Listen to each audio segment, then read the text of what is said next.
Hi guys, magre-repa tayo na ngayon ng laurel.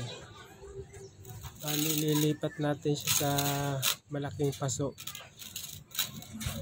Maliit na kasi para sa kanya yung dati niyang paso. Lilipat natin to sa medyo malaki-laki.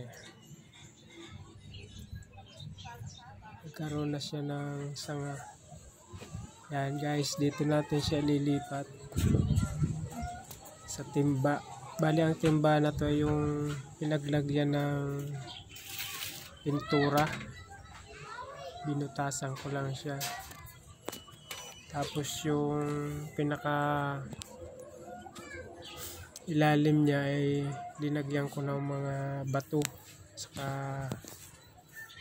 buhangin para hindi siya maistakan ng tubig.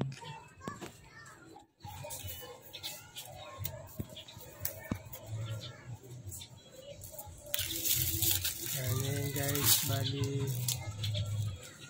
huwag na natin galawin, hindi natin naalisan ng lupa para hindi siya mamatay.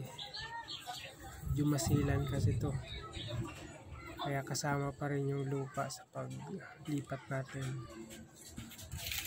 Yan guys, nilipat na natin siya. Sana lumaki agad para maparami natin. Bali mamarkot ko siya. Salamat guys, bye bye.